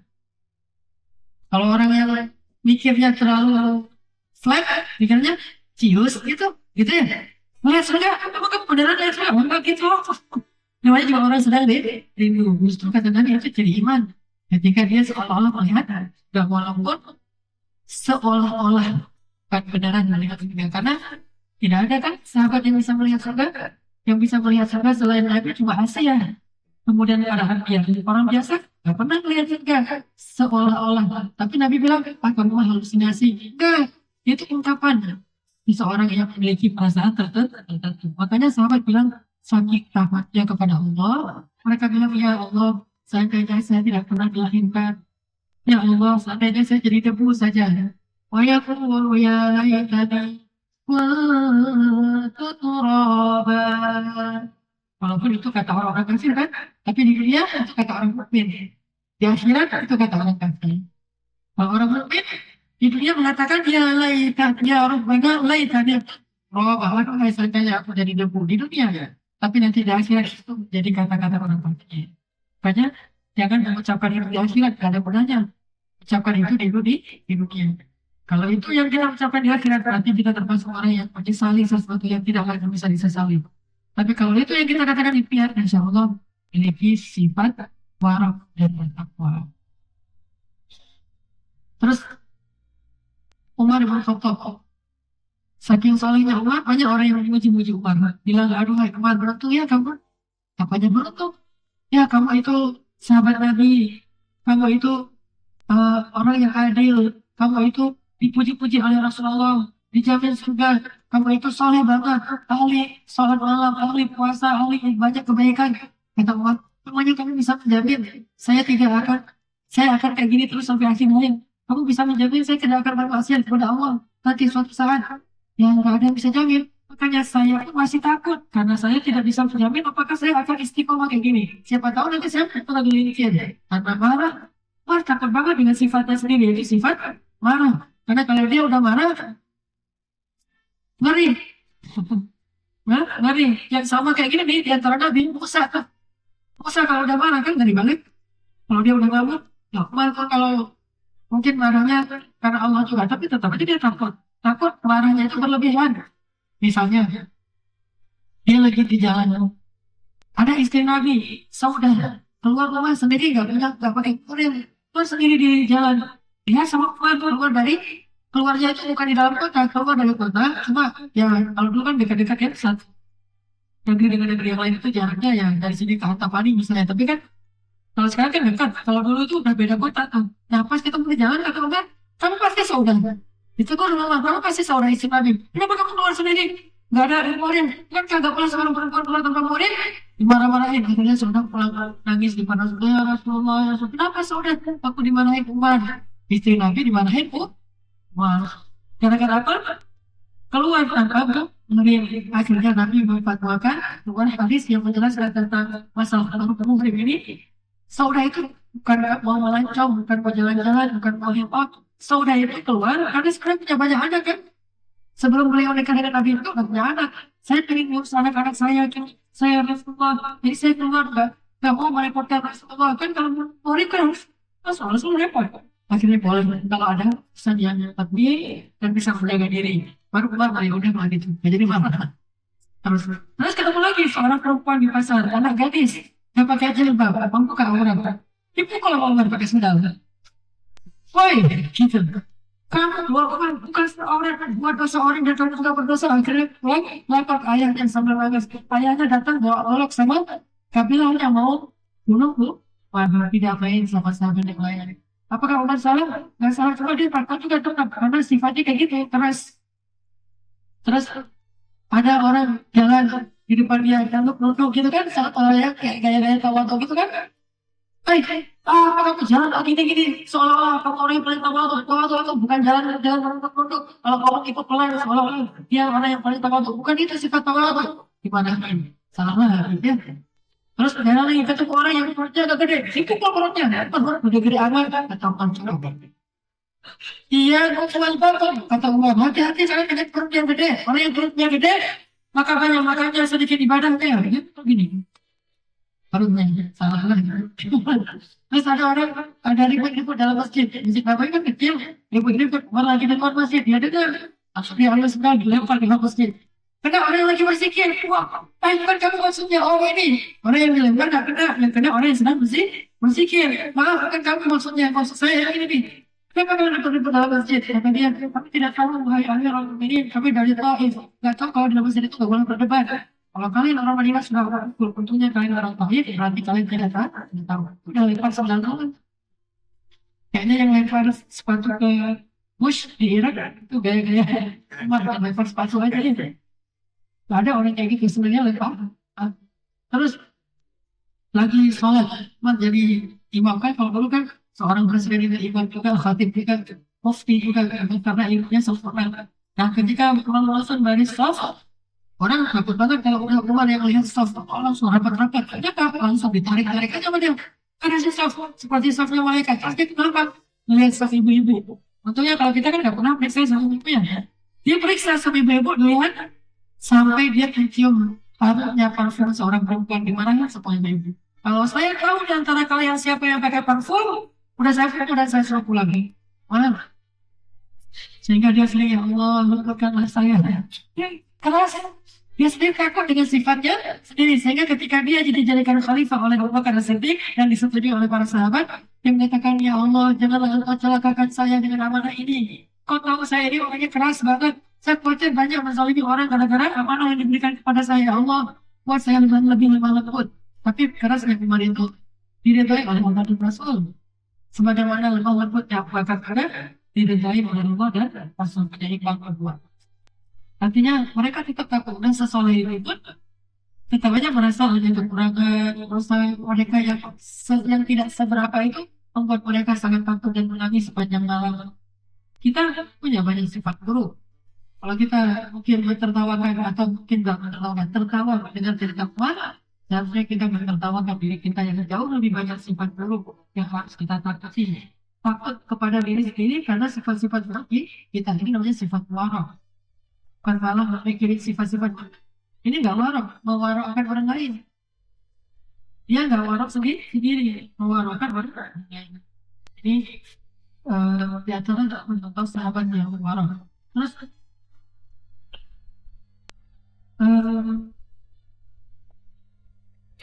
Syekh Ibnu Abi Dunya menyebutkan beberapa bentuk warok. Salah satunya adalah al-warok fin nazar, warok dalam pandangan mata, dalam melihat. Coba kita baca surat Ghadul Basar, kira-kira surat apa? Surat kan? Coba buka surat atau surat Al-Quran. Ayat berapa? Ayat 30. Bismillahirrahmanirrahim. Bismillahirrahmanirrahim.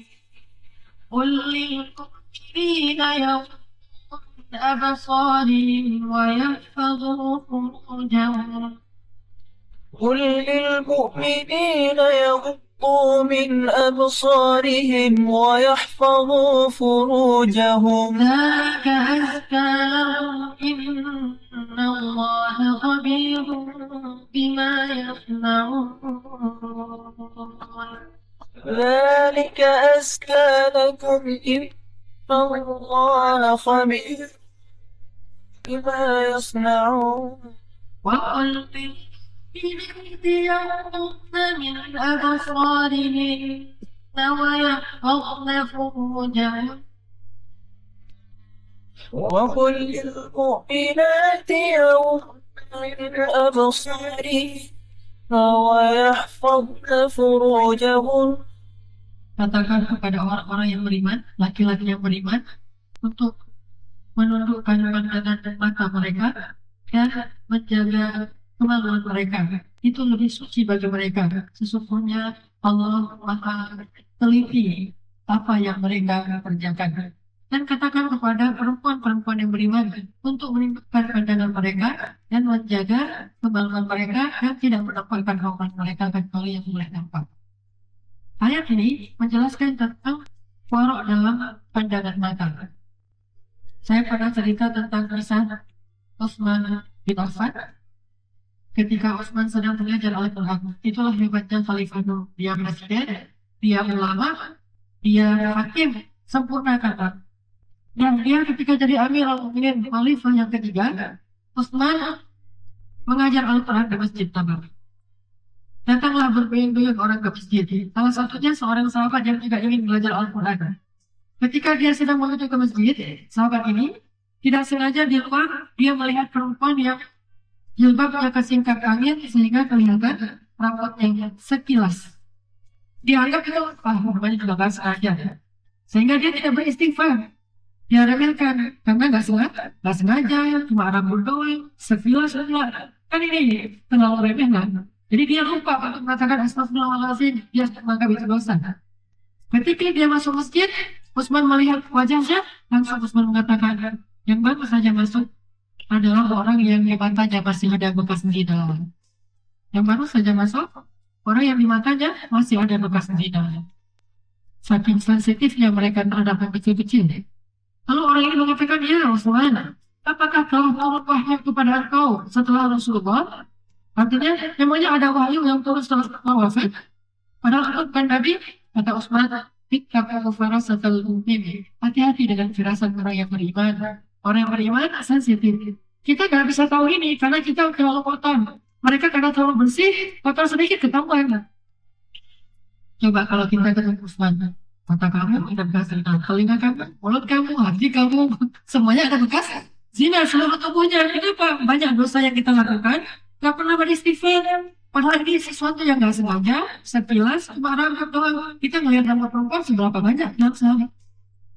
Lebih dari rambut. Kita nonton TV aja ikhlas apa gimana? Kita buka internet, kadang-kadang kita buka internet, tapi di kanan kiri itu iklannya macam-macam kan? Coba ketemu Usman habis itu. Wartawan itu ya dosa zinanya banyak banget.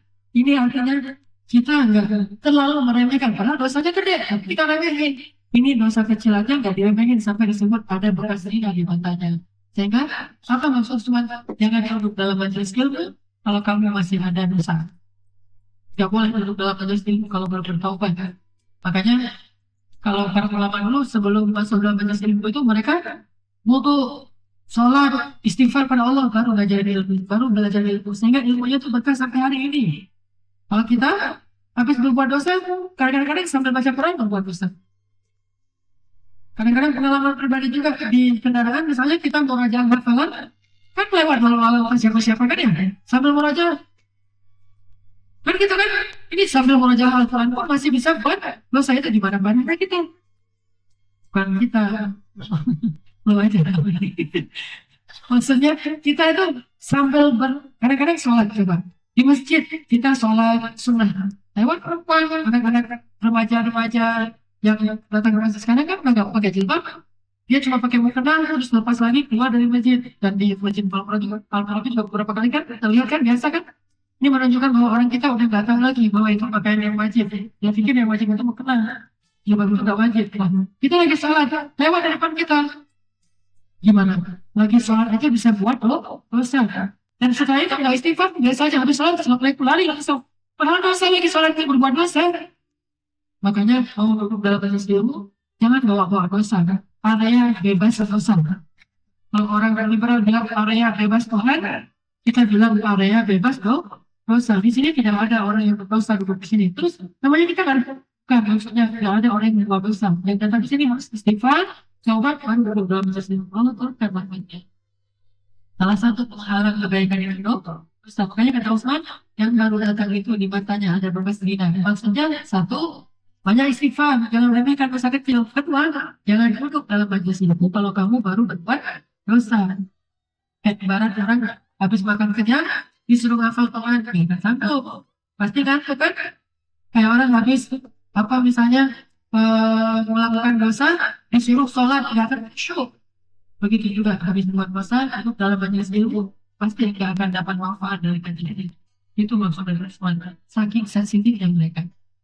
Orang kalau bersih noda kecil aja dia hati-hati kan ya, karena dia bersih. Kalau orang hatinya bersih, mendengar satu ucapan yang nggak baik berasa nggak enak di hatinya, melihat sesuatu yang nggak baik berasa nggak enak di hatinya. Kalau orang berapa, jadi kalau ada orang yang bilang saya sih melihat cewek biasa-biasa aja tuh, lo aja yang nggak melihat gitu aja nafsu, gue ngelihat yang lebih dari kita nafsu, berarti dia udah kotor banget tuh, sehingga nggak berasa lagi. Kalau orangnya bersih, yang sedikit aja berasa itu orang yang bersih. Kalau orang kotor, yang kotor banget nggak berasa. Coba kita pakai baju kotor atau kita naik kendaraan yang kita baru cuci kendaraan kita bersih gitu ya, kinclong, orang dicuci gelap, kalau perlu dikasih wax, kinclong banget. Tiba-tiba keluar, hati-hati mana obat, mana ada genangan air. Terus kalau ada genangan air di sana, ada mobil di sana, kita berhenti dulu biar gak kecipratan. Saking hati-hatinya. Coba kalau baru pulang dari luar kota, mobilnya udah kotor banget, ya habisin aja sekalian karena kotor. Jadi kadang kalau ada orang bilang seperti di TV, saya mah itu mah tergantung orang sih gitu. Kan kata mereka gitu ya. Cuma ngelihat gitu-gitu mah tergantung orang. Kalau orang yang keras, kalau jilbaban tergantung keras. Saya mah ngelihat orang yang maaf, sering mereka bilang gak pakai apa-apa, biasa-biasa aja tuh. Berarti lo udah kotor banget. Sampai kayak gitu aja gak berasa. Orang yang bersih baru keluar pesantren. Di pesantren misalnya ada ikhtilat, satu laki-laki kayak gontor gitu, perempuan. Sekali keluar ke pasar, kan langsung berasa tuh, gitu kan ya. Gak enak banget di hatinya ngeliat sesuatu yang gak pernah dia lihat. Dasar lo terlalu polos. Emang bener polos, gak ada kesannya, masih fitrah. Sedangkan temannya udah gak fitrah lagi, lo terlalu banyak dosa sehingga udah biasa-biasanya kayak gitu. Itu yang lebih dari ini. Analogi bersih kotor kan, dari melakukan banyak hal. Makanya kata lagi kalau kalian melihat kemungkaran kita jalan dengan tangan, nggak bisa dengan tangan, dengan lisan, nggak mampu dengan lisan, minimal dengan hati. Tahu arti minimal dengan hati? Bukan doa. Orang sering tahu minimal dengan hati doa. Salah. Bukan doa dengan hati itu. Minimal kalian cegah kemungkaran itu dengan cara benci kepada kemungkaran dalam hati kalian. Saya setuju. Kalau itu juga udah nggak benci kepada kemungkaran, nggak berasa di hati kalian, maka nggak punya iman. Karena di hati aja itu apa iman selemah-lemah iman. Selemah-lemah iman itu cuma bisa benci. Kalau bisa berbuat apa-apa, benci doang. Kalau udah nggak benci, artinya nggak punya iman. Kalau nggak punya iman tapi dia mengaku beriman, namanya apa? Nah, orang munafik mengaku beriman, tapi sebetulnya nggak beriman. Kalau kita mengaku beriman, tapi kita udah nggak benci kepada kemungkaran, berarti jelas bahwa kita punya sifat munafik. Gak khawatir kita. Umar bin Khattab aja khawatir tanya kepada Huzaifah ibnu Yaman. Ya Huzaifah, kamu kan menghafal nama-nama orang munafik. Apakah Rasul menyebut nama saya di antara mereka? Bukan. Nanya, apakah nama saya disebut di antara nama orang munafik? Bagaimana dengan kita? Kemungkinan besar disebut. Kemungkinan besar nama kita disebut di antara orang munafik. Kemungkinan besar. Kalau saya bukan berharap, tapi sangat khawatir kalau saya masih termasuk orang munafik. Ciri-ciri orang munafik masih ada pada diri saya. Apa ciri orang munafik? Satu, kalau berkata dia berdusta, nggak pernah bohong. Dua, kalau berjanji mengingkari, selalu tepat janji, nggak juga. Tiga, kalau diberi amanah dia berkhianat. Kemudian kita bisa selalu menunaikan amanah dengan sempurna, sering berkhianat malah. Empat, kan cuma tiga, ada empat, cuma beda riwayat hadis. Yang keempat, kalau dia marah, dia meledak-ledak. Maki-maki orang, marah luar biasa. Mungkin itu juga pernah nih. Kita khotobah saja. Kalau lagi marah, meledak-ledak. Apalagi orang Aceh. Kalau lagi marah kan, kayak Acehnya, keluarlah dikit. Dikit, tapi menurut orang sudah, kok gitu banget sih kalau marah. Ini susah. Makanya saya, ya Allah, perbaikilah akhlak saya, lembutkanlah hati saya. Karena keras, susah dihilangkan. Bukan susah. Alasan. Maksudnya ya begitu. Ini harus dikhawatirin nih. Jangan-jangan saya termasuk di antara jadi yang keempat.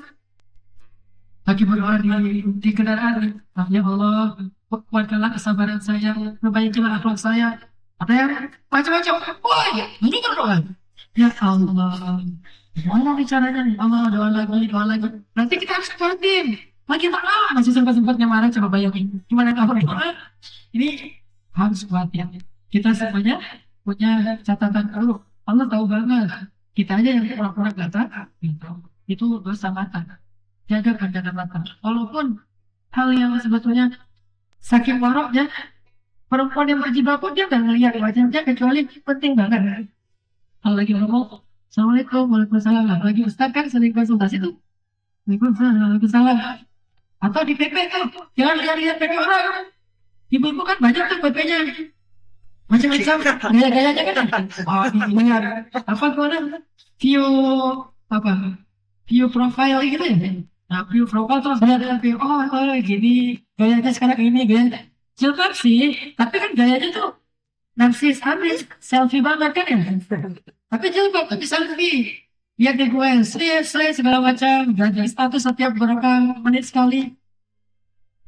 Kita lihat, nah ini udah warung nih. Orang yang warok nggak ngeliat PP-nya. Dan orang yang perempuan yang warok, PP-nya itu bunga, batu, pasir, kayu, gitu-gitu, itu warok. Perempuan laki-laki yang warok nggak melihat PP perempuan. Jadi kalau misalnya ada BBM, cuma lihat yang sebagainya, nggak ngeliat PP-nya aja. Bahkan nanti ketika orangnya, saya kan yang sering BBM, kan lihat PP saya ya. Nggak, bahkan itu warok ya. Nanti nggak ngeliat PP saking terjaganya. Haram kan melihat PP? Nggak haram. Tapi dia khawatir gara-gara ngelihat jadi haram. Gara-gara ngelihat jadi ngebayangin, gara-gara ngelihat jadi tertarik, gara-gara ngelihat jadi mulai ada fitnah di hatinya. Azkaya jadi suci, bukan bersih. Kalau bersih, abham. Bersih itu abham, belum tentu suci. Kalau suci itu bersih, plus, itu azkar. Saking halusnya bahasa Al-Quran itu bahasa warak banget. Jadi nggak ngeliat PP-nya. Ibu-ibu juga tadi jangan taruh kakaknya yang terlalu mengingatkan memancing dan senang kalau orang lain terpancing. Itu kan sifat perempuan yang tidak pernah mancing bau surga kan kata Nabi, majilat, mumilat, mancing, dan senang kalau orang lain terpancing, condong dan senang kalau orang lain condong. Itu majilat, mumilat, mancing. Ini nih bahaya. Terus kalau kita ketemu dengan orang yang kadang-kadang kita lihat kan, oh ini wajahnya jadi fitnah, mungkin dia cantik, mungkin dia masih muda sehingga jadi fitnah. Ngomongnya ya insya Allah nanti akan saya usahakan. Gitu kan ya? Yang ngelihat orang-orang di sini, yang satu ngelihat sana, yang satu ngelihat sana gitu. Gak ngelihat, itu gak sombong, itu warok tuh. Itu warok pandangan. Belum nanti warok lisan, warok hati kan? Ini masih warok pandangan. Gimana sih? Ya, insya Allah. Oh ya nanti kita kondisikan. Bahasa siapa? Akan kita kondisikan. Gitu-gitu ya. Tapi nggak ngelihat. Nah ini orangnya warok. Tapi kalau ngelihat, dia ngomong kita ngelihat, terus gimana? Apa? Nah, ini. Kawan banget. Kandalan ini stand up comedy. Jadi ini warna mata. Maka kita belajar untuk menjaga pandangan mata sebisa kita. Ittaqullah mastata'tum. Jagalah mata kalian semampu kalian. Bukan berarti nggak boleh ngelihat sama sekali, boleh ngelihat.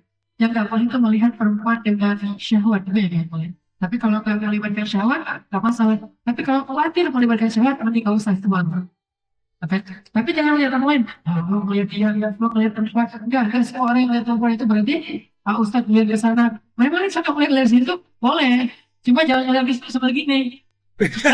Satu persatu ya enggak lah. Melihat sekilas, melihat lagi di sini. Kalau ke sini kan insya Allah pasti warok ya. Kalau ke sebelah kanan pasti warok melihatnya. Jadi pandangan mata juga ada waroknya. Mudah-mudahan ini menambah pemahaman kita tentang sifat warok. Baru ada satu contoh yaitu warok dalam pandangan. Insya Allah ke depan kita akan baca lagi hadis-hadis tentang warok dalam sama pendengaran. Apa yang harus kita hindari dari pendengaran atau hal-hal yang kita tinggalkan. Insya Allah kita bahas pada datang. Kita akan fokus dulu beberapa pertemuan dalam masalah sifat warok. Tidak usah dikejar dalam tempat, yang penting jelas. Barakallahu wa lakum. Subhanallah wa bihamdika asyhadu an la ilaha illa anta astaghfiruka wa atubu ilaik. Assalamualaikum warahmatullahi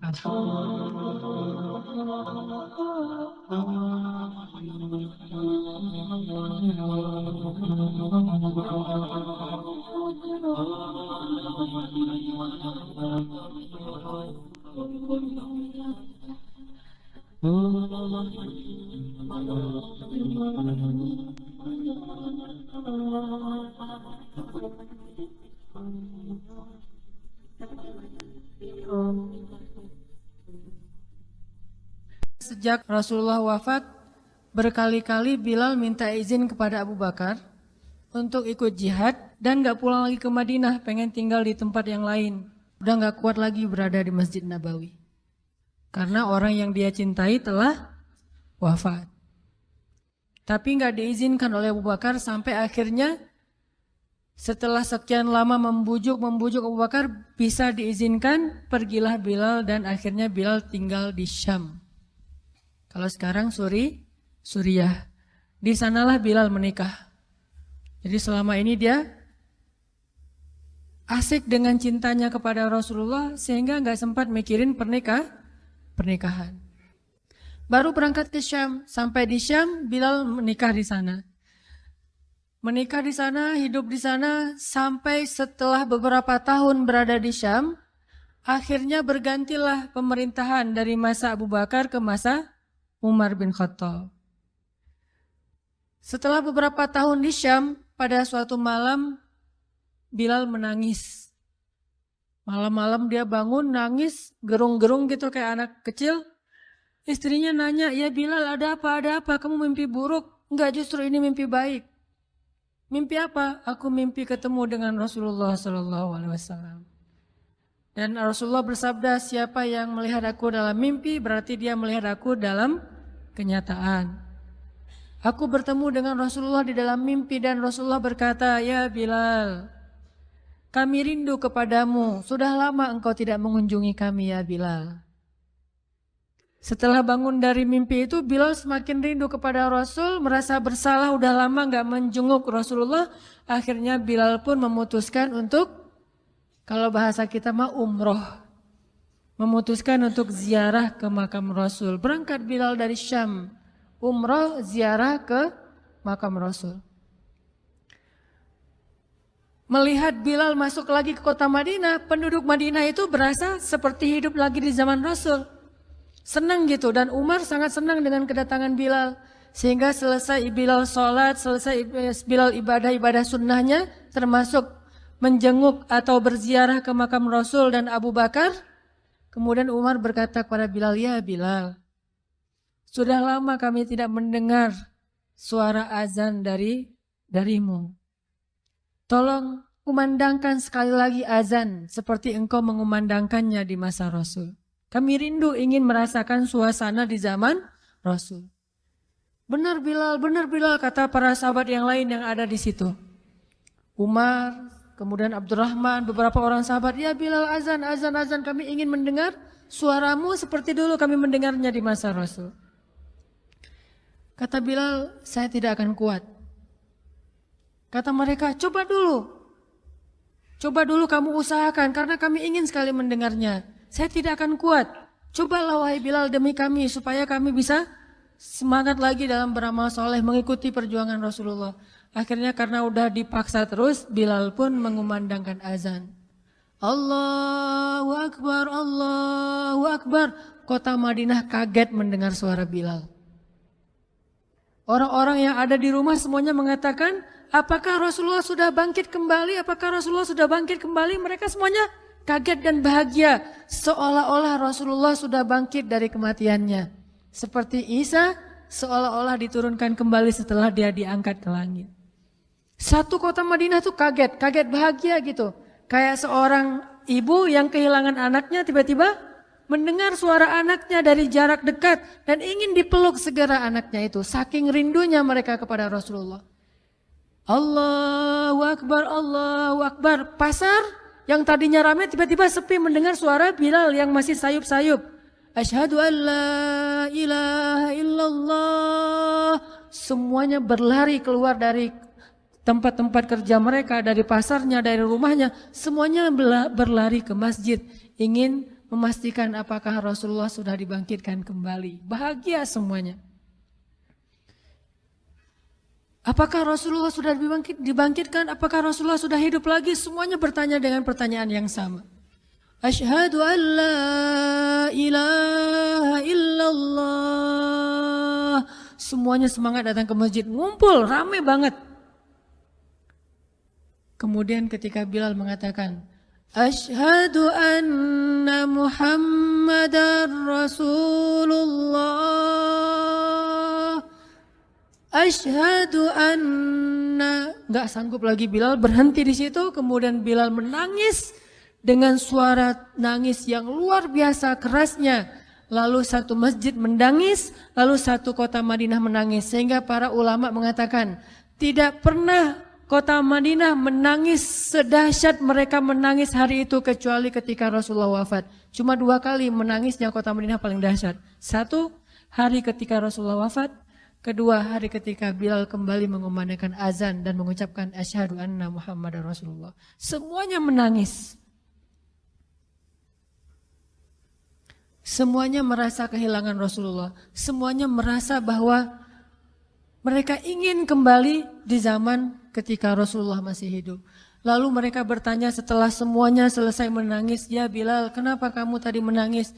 Kata Bilal, dulu biasanya kalau saya selesai mengumandangkan azan, saya akan datang ke hujrahnya Rasul. Hujrah Rasulullah itu kamarnya Rasul, rumah kecilnya Rasul. Selesai azan saya akan datang ke rumahnya Rasulullah dan memanggil, ya Rasulullah as-salah, as-salah. Rasulullah nggak keluar sampai mendengar suara Bilal memanggil beliau secara khusus. Udah selesai azan, Bilal manggil Rasul, ya Rasulullah as-salah, as-salah. Baru Rasulullah keluar dengan wajah berseri-seri. Sekarang bagaimana saya akan memanggil Rasulullah sedangkan Rasulullah sudah bersama kekasihnya yaitu Allah Subhanahu wa taala. Menangis lagi satu masjid, satu kota Madinah. Pokoknya hari itu adalah hari berkabung sekota Madinah. Hari menangisnya kota Madinah, saking rindunya mereka kepada Rasulullah. Bagaimana dengan kita ketika mendengar suara azan dan muazin mengucapkan nama Rasulullah Sallallahu Alaihi Wasallam?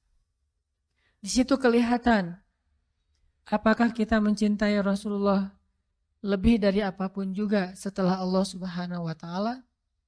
Kalau tidak, fatarabbasu, hati-hati. Kalau tidak, fatarabbasu, tunggu aja. Na'udzubillah min dzalik, berarti masih ada kemunafikan dalam hati kita. Bagaimana kita, apakah hati kita merasa gemetar, bergetar ketika kita mendengar suara seseorang mengatakan Muhammad sallallahu alaihi wasallam, Rasulullah sallallahu alaihi wasallam? Apakah hati kita bergetar seperti bergetarnya hati seorang kekasih ketika mendengar suara kekasihnya, nama kekasihnya disebutkan?